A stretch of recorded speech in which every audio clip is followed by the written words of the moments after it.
Salut, c'est Mathieu de Ludovox et aujourd'hui on est sur le premier jour du Festival de Cannes, sur le stand des Space Cowboys avec votre dernière sortie Via Nebula. Alors est-ce que tu peux nous expliquer quel est ce jeu et de quoi ça parle?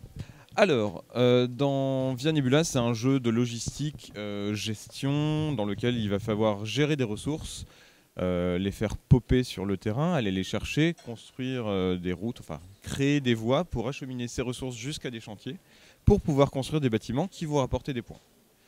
Une partie dure environ 3/4 d'heure une fois qu'on connaît les règles, 1 heure quand on ne connaît pas les règles, ça se joue de 2 à 4 joueurs et c'est pour 12 ans et plus, mon ami 12 ans et plus, mais je pense qu'à partir de 10 ans jouant easy peasy c'est parfaitement faisable, mais ne nous faites pas mentir, c'est bien pour 12 ans et plus sur la boîte. Donc c'est plutôt familial. C'est plutôt familial. Alors, ce qui nous a beaucoup plu dans le jeu, et après, si tu veux, on pourra parler du développement, c'est que, en fait, on peut y jouer de deux manières. On peut y jouer. Les règles sont assez simples, donc on peut prendre le jeu en main, commencer à bidouiller des petits trucs et se faire plaisir. Mais si on veut avoir un degré au-dessus et vraiment jouer la gagne, jouer stratégie, machin, on peut. Et ça, c'est cadeau. Ok, alors comment on gagne et c'est quoi le but du jeu? Alors, le but du jeu, c'est d'avoir un maximum de points. La partie commence par une mauvaise nouvelle, c'est-à-dire qu'on vivait dans une vallée il y a très très longtemps et il y a des méchants qui sont arrivés. Les méchants, c'est pas gentil. Donc la brume est arrivée, on voit sur le plateau ici de la brume des machins, ça a mis nos villages en ruine et nous, on est des guildes et on est mandaté pour revenir dans la vallée de Nebula et pour la repeupler, pour la reconstruire et pour que tout soit plus joli dans le meilleur des mondes. Comment est-ce que ça se passe? Ça va durer un certain nombre de tours. On joue donc de gauche à dans le sens des aiguilles d'une montre comme d'habitude. À son tour de jeu, c'est très simple. On a deux actions. Deux actions, une, deux, je joue, une, deux, tu joues, etc., etc. Deux actions parmi 6. Les différents éléments au début de la partie, on a en main 2 contrats. Donc ça, c'est des contrats qui sont privés. C'est les monuments qu'on va pouvoir construire à son tour. Et il y a des contrats qui sont communs à tous les joueurs. Et en fait, là-dessus, on va être tous un peu en compétition. C'est-à-dire que le premier qui pourra le construire le prend et le dégage. Les différentes actions, comme je le disais, sont extrêmement simples. Et ça va me permettre d'expliquer le jeu, ce qui tombe très bien puisque tu es là pour ça. La première action que je peux faire, c'est ouvrir une exploitation.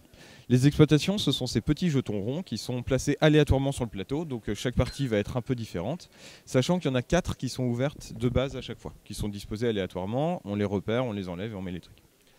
Au début, on a deux petits personnages, voilà, qui sont des ouvriers, des travailleurs. Il faut bien qu'il y en ait qui bossent. Et puis quand on ouvre une exploitation, on dit bah moi j'ouvre celle-là, il n'y a pas de contrainte, je vais où je veux.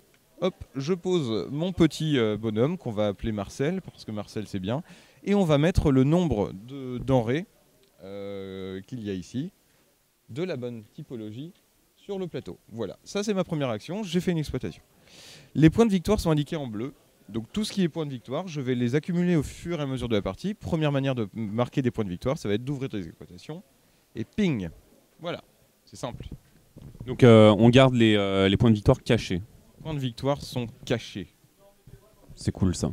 C'est plutôt cool, je suis d'accord. La deuxième action qu'on va pouvoir faire, parce que je disais qu'on va devoir construire des monuments, ça va être de poser des chantiers. Parce que bien sûr, pour construire des bâtiments, il faut faire des chantiers. Sans chantier, pas de construction. Donc on va le mettre sur les ruines, je suppose, là? Oui, j'avais bien vu que tu étais malin, tu es effectivement très malin, on va les mettre sur les ruines. Pareil, on a 3 chantiers, alors bien sûr ça dépend du nombre de joueurs, quand on est à 2 on a moins de chantiers, ça c'est recto verso, donc il y a la partie de 2 joueurs derrière, on peut la montrer comme ça. Il y a quelques menus changements, on a 3 ouvriers au lieu de 2 quand on joue à 3, 4, etc. Et les chantiers prennent une case, parce que un chantier à 3, 4 joueurs prennent une demi-case. Et on va pouvoir le placer pareil, n'importe où sur le plateau, par exemple comme ça, parce que ici c'est joli.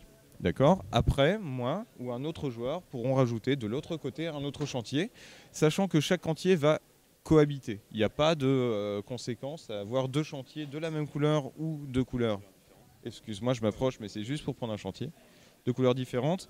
On va acheminer des ressources dessus, mais les ressources seront allouées à un chantier et pas à l'autre. On ne se volera pas. Donc deuxième action, mettre un chantier. Fastoche. Bah oui. Troisième action, en fait, le but, ça va être, comme on peut le voir, c'est de construire des monuments. Pour construire des monuments, il faut des ressources. Et les ressources, pour l'instant, elles sont sur les exploitations. Il va falloir les amener sur les chantiers. Et on sait tous qu'on ne peut pas passer sur la brume. Enfin, c'est un peu pourrave. Donc, la troisième action, ça va être de prendre une case de plaine vertes et vides, et de les poser sur le plateau. C'est une action, donc je prends une de mes cases, on en a 3, et encore une fois ça change en fonction du niveau de joueur, on en a 3 sur chaque case, on va les prendre de gauche à droite parce que dessous, plus on va en poser, plus on va marquer de points de victoire, c'est la deuxième manière de marquer des points de victoire. Et donc on la pose. Les contraintes de pose, c'est extrêmement simple, c'est à côté d'un de ces pions de couleur, c'est-à-dire j'aurais pu la mettre à côté de ça ou à côté de ça. Ou, deuxième contrainte, à côté de n'importe quelle tuile neutre. C'est-à-dire que même si un autre joueur est commencé à être là, moi je peux poser là après. On s'en fiche, c'est cadeau. La quatrième action, c'est à peu près la même, mais elle est un peu différente. C'est sur le plateau, il y a des cases de terrain difficiles, ce sont les forêts pétrifiées. Une forêt pétrifiée, comme tout le monde le sait, on ne peut pas dissiper la brume comme ça. Il va falloir d'abord raser la forêt pétrifiée, elle ne sert plus à rien, elle est pétrifiée. Et on va poser après ça. Et ça, c'est la seule action qui en coûte 2. Donc si je fais poser une plaine sur une forêt pétrifiée, c'est la seule action que je ferai dans mon tour, puisque d'habitude j'ai 2. Exactement, je vois que tu suis, ça fait plaisir. Enfin pas du tout, parce que c'est la 5e action sur les 6, ça va être bouger une ressource. Bouger une ressource fait toujours le même parcours, elle part toujours d'une exploitation, et elle va sur un chantier via des tuiles de plaine, donc les vertes et vides. Et peu importe la distance. D'accord ? Donc on va pouvoir acheminer au fur et à mesure des ressources. Petite particularité du jeu, c'est ça aussi qui nous a beaucoup plu, c'est que le jeu est totalement compétitif, mais il y a une part de coopération, puisque n'importe quel joueur va pouvoir se servir dans mon chantier. Je vais pouvoir me servir dans ton chantier, tout le monde va pouvoir. C'est la fête. C'est la fête. C'est la fête. Donc toi, par exemple, à ton tour, tu vas pouvoir dire, eh ben Maurice, je vais prendre ça et je vais l'amener ici. Voilà. C'est bien et c'est pas bien. Alors c'est pas bien parce que j'aurais pu avoir besoin de Gruik, ce petit cochon. Mais c'est bien puisque à la fin de la partie, je vais expliquer quand elle arrive, à la fin de la partie, toutes les ressources qui seront sur mes exploitations ou sur mes chantiers, ou plutôt au moment de la fin de la partie, viendront ici dans la case -1 et chaque ressource vaudra -1. Donc en gros, à chaque fois que tu viens te servir chez moi, c'est aussi tu m'évites de perdre des points éventuellement à la fin du jeu. Et je te dis merci. Ok ? Et enfin, la dernière action, qui est la principale, qui permet de marquer le plus de points, ça va être de construire un bâtiment. Construire un bâtiment, c'est lorsque sur un chantier, on a suffisamment de ressources, on va pouvoir dire je construis un bâtiment à l'emplacement de ce chantier. Exemple bien plus parlant que moi. On va dire que j'ai jamais fait ça de ma vie. On va dire que tac et que tac pour l'exemple. Donc j'ai acheminé au cours des tours précédents ou à ma première action, j'achemine une pierre à tes souhaits, caméraman. Ou à ma première action, je prends une pierre et je la mets là. Deuxième action, je dis je vais construire un bâtiment. On a 2 types de bâtiments. Les 2 bâtiments qu'on a distribués au début de la partie, j'en aurai que 2 pendant toute la partie. On va dire que c'est soit des plans B, soit des petits objectifs perso, des machins. Mais ici, on est tous en compétition. Donc je vais dire, moi je construis ici un magasin. Le magasin, il me coûte ici en haut un bois et une pierre. Et j'aurai 2 points de victoire. Donc ici, sur ce chantier, j'ai un bois et une pierre. J'enlève le bois et la pierre. Je reprends le chantier qui revient chez moi, puisque j'en ai que 3 pour toute la partie. Donc je vais pouvoir le reposer après. Et je mets un bâtiment ici. Ensuite, je vais prendre les points de victoire que je vais mettre ici face cachée. Et éventuellement, si je veux, et s'il y en a un, il y a des pouvoirs sur chaque carte. Et au moment, et c'est ponctuel, c'est maintenant ou jamais, je peux faire le pouvoir de la carte. Ça fait plaisir. Là, par exemple, c'est échanger une de vos ressources contre la réserve. Je peux dire, tiens, ce cochon, j'en ai rien à fiche. Je le mets là, mais moi, c'est un Bart Simpson que je voudrais. Enfin, c'est un blé, en fait. Et je le mets aquí. Ça veut dire ici, en espagnol. Et comme ça, on a aussi un cours de langue. Et donc, je mets ça ici. Et elle est immédiatement remplacée. La partie prend fin dès qu'un joueur construit son 5e bâtiment. D'accord ? Donc je construis mon 5e bâtiment, je finis mon action. Si c'était ma première, j'en rejoue une autre. À ce moment-là, je prends la carte fin du jeu qui vaut également 2 points de victoire, parce que ça fait plaisir. Je la mets ici. Tous les joueurs vont avoir l'occasion de faire un dernier tour. Donc tu joues 2 actions, Marcel joue 2 actions et Philippe joue 2 actions. Tic, tic, tic. Et ensuite, on compte les points de victoire. La première chose, donc, c'est que chacun prend toutes les ressources qui restent sur ses chantiers non finis, tac, et sur ses exploitations. Et ensuite, on compte les points. Les points sont donc ici les exploitations, plus celui qui a eu la chance de finir le jeu, plus les points de chaque bâtiment qu'on a construit, plus ici tous les explorateurs qu'on a dévoilés au fur et à mesure de la partie. Donc plus on aura posé de tuiles de prairies et plus on aura de points, moins le nombre de ressources. Celui qui gagne celui qui a le plus de points gagne la partie. Je sais pas si j'ai été clair, je l'espère. Et je te remercie. Tu as été très clair. J'ai juste une question. Qu'est-ce qui se passe quand, par exemple, je décale toutes ces ressources ici? Qu'est-ce qui advient de Marcel qui est tout seul en fait? Honte sur moi, je ne l'ai pas dit. Et ben Marcel, en fait, sa seule vocation dans le jeu, c'est de travailler. Donc en fait, une fois que l'exploitation est vide, Marcel revient. Il y a 2 conséquences à ça. Il va pouvoir repartir sur un chantier, cette feignasse. Et en plus, ça laisse ici une case verte et vide, ce qui fait qu'au fur et à mesure qu'on va utiliser des exploitations, les ressources vont pouvoir passer. Donc c'est un jeu en fait où au début, le plateau est très bloqué et on va pouvoir ouvrir des trucs, dire, il y a un peu de diplo aussi quelque part parce qu'on va dire attends, tu viens ici avec moi, on va essayer de civiliser ça pour faire passer les ressources. Et au fur et à mesure de la partie, le jeu va s'accélérer en s'ouvrant, telle une fleur. C'est poétique. Et donc, on va pouvoir aller de plus en plus loin chercher des ressources, les amener de plus en plus loin, parce que je rappelle que quand elles sont véhiculées, on s'en fiche, elle peut faire tout le plateau. Ça n'a que peu d'importance. Et du coup, là, tu as un bâtiment, on peut bien avoir 2 bâtiments par tuile, hein, tu me le confirmes? Oui, je te confirme en fait. Alors, sauf dans le 2 joueurs, où dans le 2 joueurs, il y a des bâtiments. Hop, excusez-moi. Ouh, que c'est pas bien, on m'a dit de pas le faire, mais je le fais quand même parce que je suis un punk. Tac. Dans le mode 2 joueurs, en fait, on prend non pas les demi-hexagones, mais les hexagones pleins, ce qui fait que mécaniquement, le plateau se rétrécit et on fait là. Et donc il ne peut que y avoir un bâtiment. Mais dans le 3 ou 4 joueurs, effectivement, les 2 chantiers cohabitent et ce n'est pas parce que j'ai construit mon bâtiment que j'embête celui-là. À tout moment, le joueur blanc pourra dire moi j'ai amené, on va dire par exemple, un cochon, un blé, une brique et un bois. Je prends ça, je fais mon bâtiment et hop, de la même manière, je construis ça et il y a 2 bâtiments sur la même ruine. Tu prends le truc et c'est remplacé. Et voilà. Et si on compte des points, je m'en fous, j'ai gagné. Mais c'est parce que tu as triché. J'ai lancé le dé 2 fois tout à l'heure. Du coup, écoute, merci pour cette overview assez claire. Donc c'est un jeu de Martin Wallace qui fait d'habitude des jeux un petit peu plus compliqués et ici c'est plutôt familial. Alors déjà, comment est-ce que vous avez trouvé le jeu? Est-ce que vous avez demandé et commandé le jeu à Martin Wallace ou alors est-ce que c'est lui qui vous l'a proposé? Alors en fait on avait rendez-vous avec Martin Wallace pour parler, on a Route 666 qu'on a signé avec lui et donc sur lequel on travaillait, donc il était venu au bureau et on en a profité pour voir certains de ses protos. Et en fait ça c'est le tout dernier qu'il nous a présenté, il n'était pas du tout comme ça, mais quand on y a joué on a fait oula, là il y a un truc, le mélange de coopération-compétition où on se parle pour organiser le plateau et ce petit goût, moi je suis un gros fan d'Edge of Steam. Et j'adore Martin Wallace. Martin, si tu nous regardes.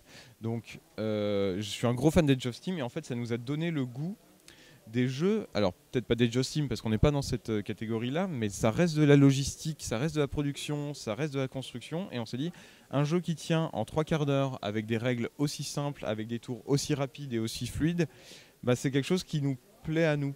Alors effectivement, c'est un jeu qui peut plaire à la famille, qui peut plaire aux joueurs experts avec qui on va pouvoir jouer. C'est un peu un jeu passerelle et c'est vraiment ça qui nous a plu. C'est 10 minutes d'explication, allez, 1/4 d'heure, parce que moi je suis très bon, c'est pas vrai. Hein. Mais 10 minutes d'explication pour 3/4 d'heure de jeu dans ce format-là, on s'est dit, voilà, ça fait un bon jeu de logistique et merci Martine. Ok, et du coup, ça fait longtemps que vous avez le jeu, vous l'avez développé comment? Alors, qu'est-ce qui a changé? Est-ce que le thème était tout à fait différent au début ou est-ce qu'il y a des mécanismes qui ont bougé dans le développement?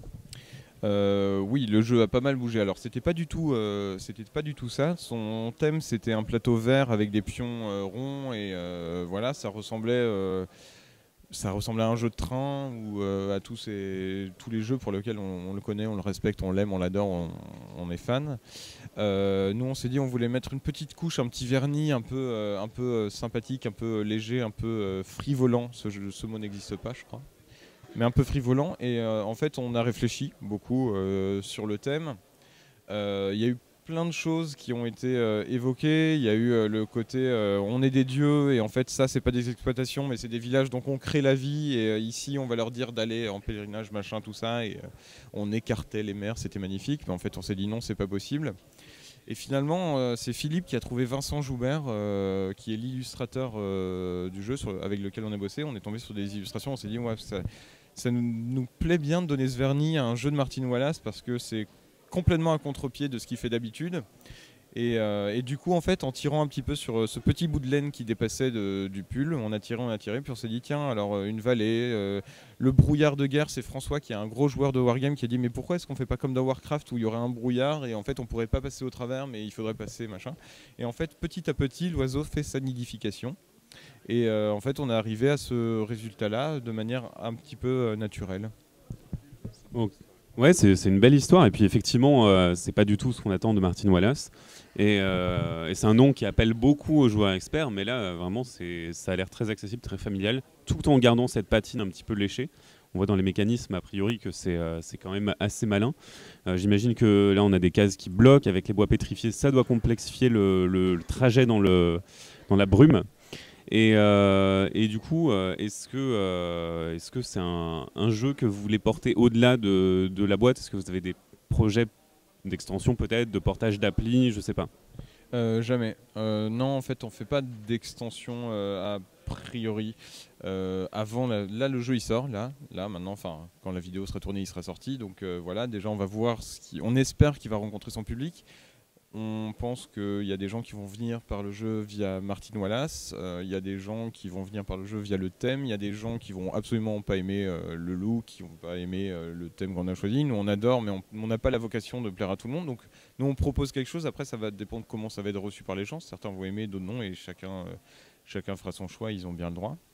Et du coup j'ai oublié ta question. Oui, non, pas d'extension de prévue pour l'instant, le jeu il est comme ça, on voit pas trop comment le rebosser, mais s'il faut, on trouvera. Pourquoi tu as des idées?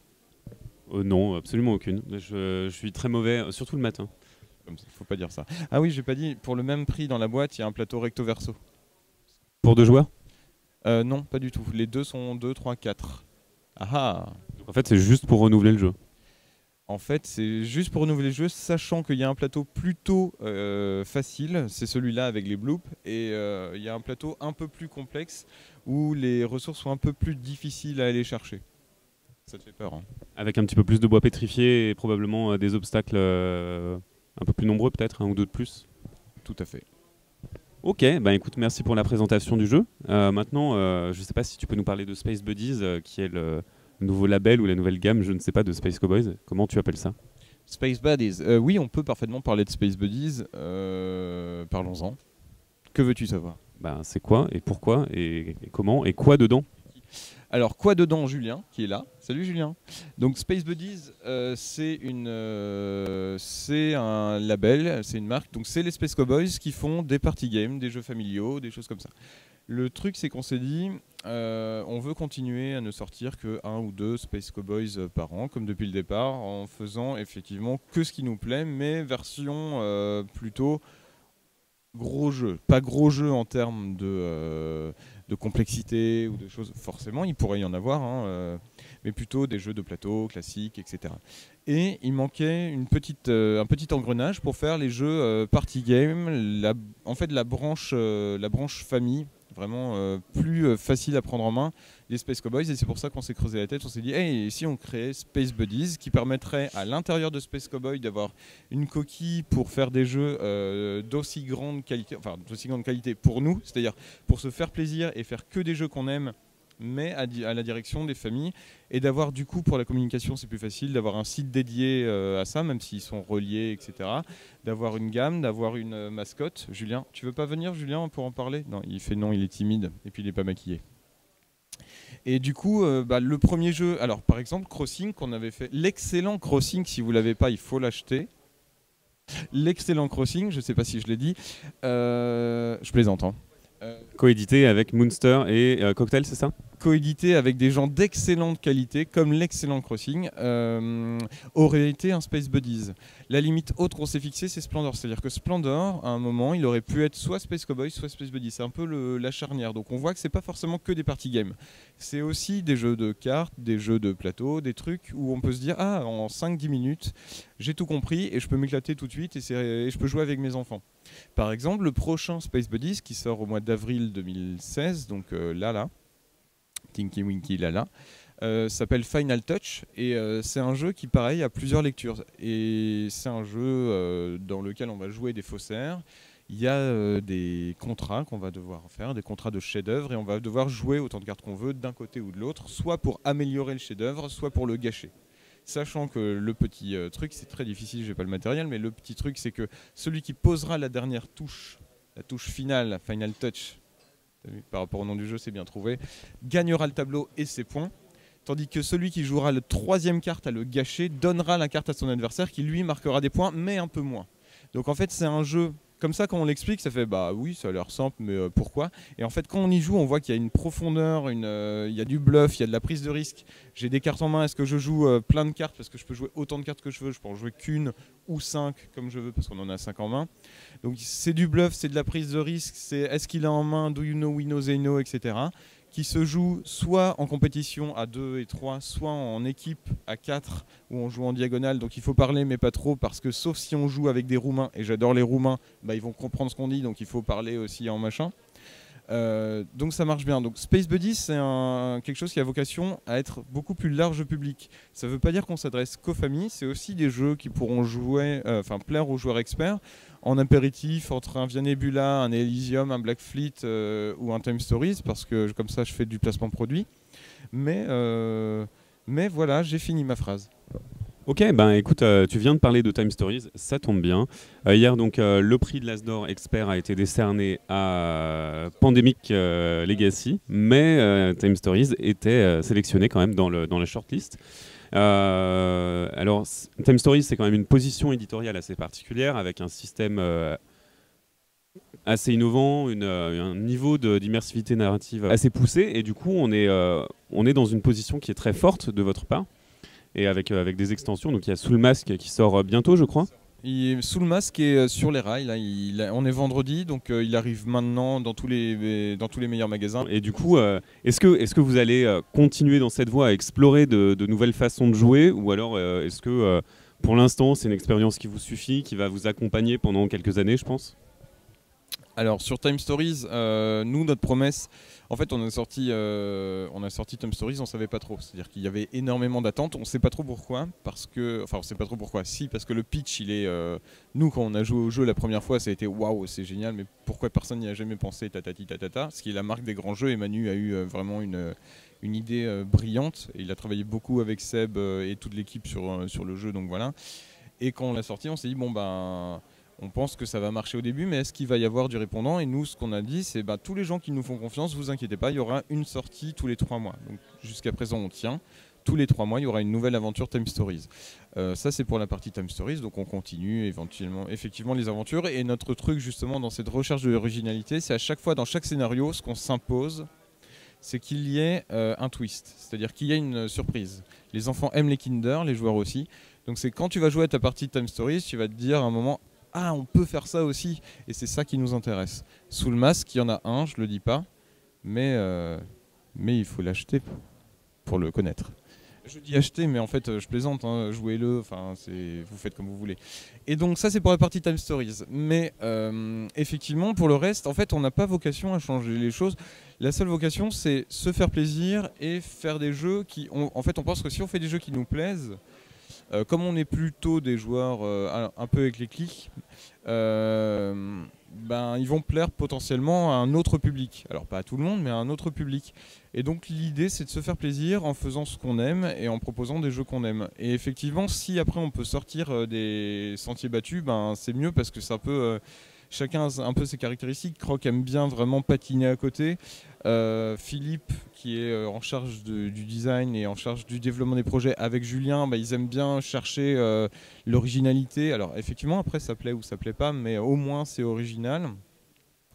Et voilà. Et après Cyril et Seb, c'est un peu ceux qui apportent avec Croc aussi toutes les idées un petit peu twist de développement. Cyril bosse actuellement sur un jeu. On ne sait pas si on va le faire. Mais effectivement, c'est encore un truc qui change. Alors, je peux pas en dire plus pour l'instant, comme ça fait un beau teasing. Mais on y réfléchit fortement et voilà. Et si on le sort, ce sera bien. Donc, effectivement, ce sera encore un truc qui changera, qui sera pas du tout dans là où on va d'habitude.